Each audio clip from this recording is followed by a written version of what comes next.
Hi, I'm David Nazim Abood, and this is DNA of an Entrepreneur.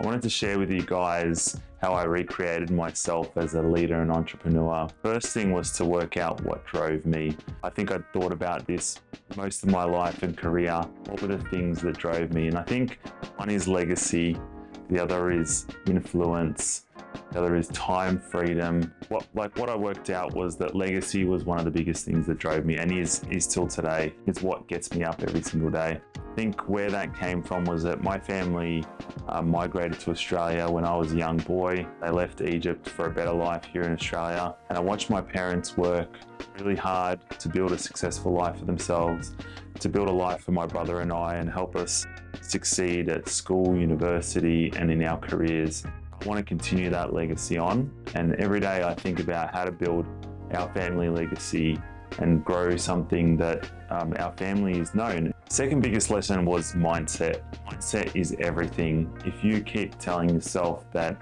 you can't succeed, or you're a failure, or you're no good, then you definitely will be convincing yourself of that. And so it's really important to make sure you wake up every morning with the right mindset, really positive outlook, lots of positive affirmation. Make sure you believe your vision and your dream. Turn up every day with that mindset.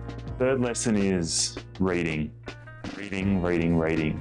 About 12 months ago, I decided that I'd start picking up more books and reading, and things like The Laws of Success and How to Win Friends and Influence People. Some of these books have been around for hundreds of years, and some of the life lessons in them are still relevant today.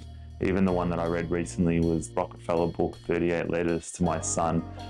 It just blows my mind that these lessons have been around a century or more, and they're all available in these books that you could read. Listen to audiobooks if you don't have time to pick up a physical book. Try and make that a key part of your daily routine, because you're going to renew yourself. Try and take 2 or 3 takeaways that you can apply to your life. I guess a lot of people have told me throughout my life that I'm very persistent, and to some degree I think people maybe saw it as a negative trait. But now I've learned that it's sort of a superpower, this dogged persistence of not wanting to give up at anything, even when everything is against you. The kind of attitude of I'm not giving up.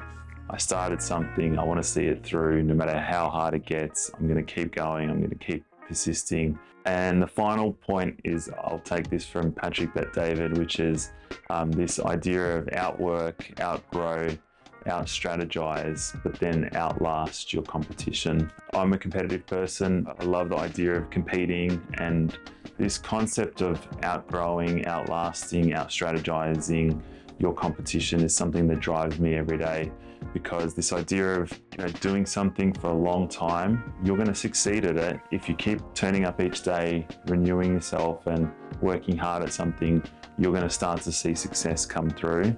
It's like the Albert Einstein quote, which is, I'm not smarter than you, but I'm just willing to stay with the problem longer.